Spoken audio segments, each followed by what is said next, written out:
Saudações, pessoal! No vídeo de hoje a gente vai falar um pouco sobre a compostagem, dar uma boa introdução a esse tema e entender o que a gente precisa para que esse processo aconteça bem.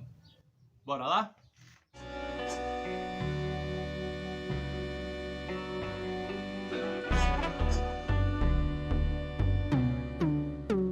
A compostagem nada mais é do que o processo controlado de decomposição e estabilização da matéria orgânica.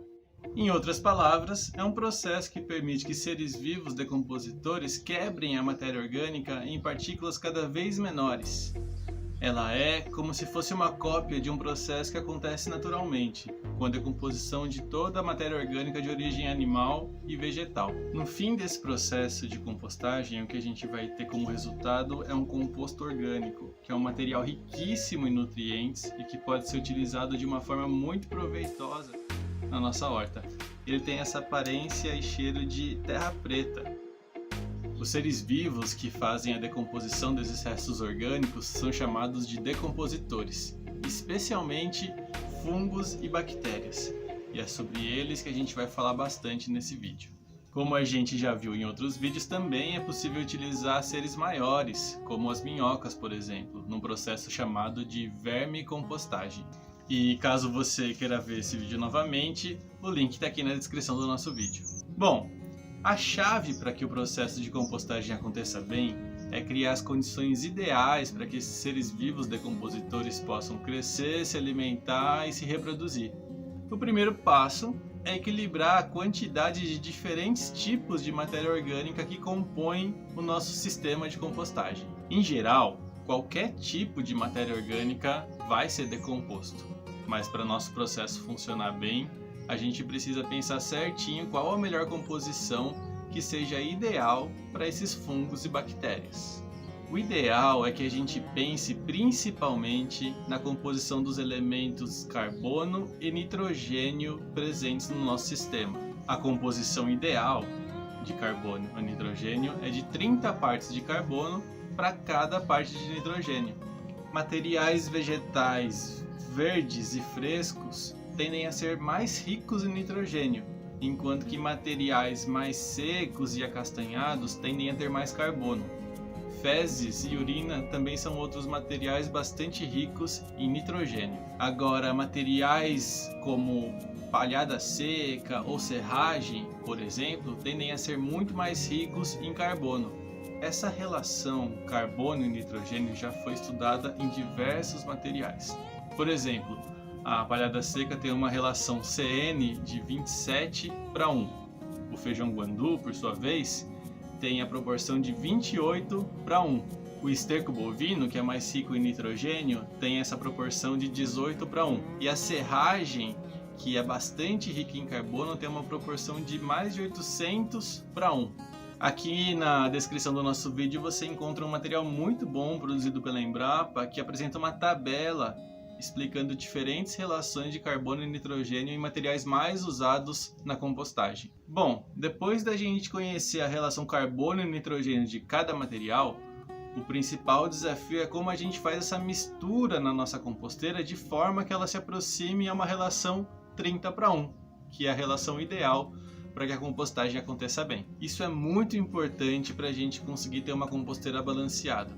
Por exemplo, se a gente tem uma relação de carbono e nitrogênio muito baixa, por exemplo, abaixo de 20:1, a tendência é que o nitrogênio seja eliminado na forma de gás. Quando a gente tem essa perda de nitrogênio enquanto gás, o nosso composto final tende a ter uma qualidade muito mais baixa. Por outro lado, quando a gente tem uma relação de carbono e nitrogênio muito alta, o processo de compostagem tende a ser muito mais lento e o nosso resultado final será um composto não totalmente pronto.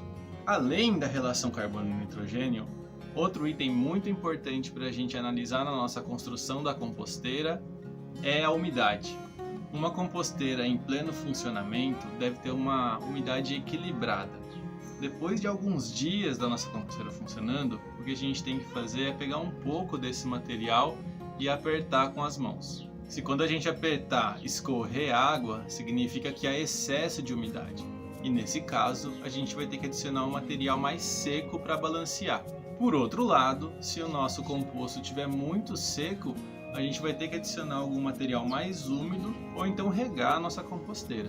Agora, se você apertar aquela mistura, ela estiver úmida e não escorrer nada de água, significa que ela está no ponto ideal para a decomposição acontecer corretamente. Por fim, o último elemento básico que a gente tem que estar atento na nossa composteira é a aeração. Isso porque esse processo de compostagem acontece com a presença de oxigênio, então é muito importante que o ar penetre na nossa pilha de compostagem. Assim, para que esse processo aconteça corretamente, é muito importante que você revire a sua composteira de tempos em tempos, ou então que crie ela com algumas estruturas que permitem a entrada e a circulação do ar. Caso isso não aconteça, a gente vai começar um processo de decomposição anaeróbia, ou seja, sem oxigênio. Nesse tipo de processo, a gente não vai ter um resultado bom como o composto e durante o processo vai sair um cheiro muito ruim da nossa pilha de compostagem. É importante a gente falar que existem sim processos de decomposição que não precisam de oxigênio, que acontecem na sua ausência. Mas para que eles deem certo, a gente tem que estudar outras técnicas, que são outros organismos que atuam nesse processo de decomposição. As técnicas de biodigestão, por exemplo, são uma ótima forma da gente conseguir decompor a matéria orgânica sem oxigênio. E aí tá!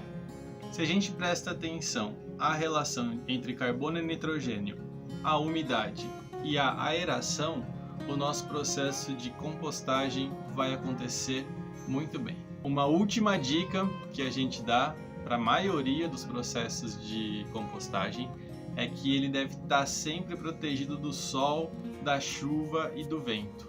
De preferência, é melhor a gente montar nossa composteira em locais planos e que sejam de fácil acesso, tanto para a gente conseguir colocar materiais na nossa composteira, quanto para fazer a revira, retirar os materiais prontos e acompanhar bem esse processo de perto. Observar esse processo da compostagem é muito interessante. A gente recomenda muito que você acompanhe o dia a dia.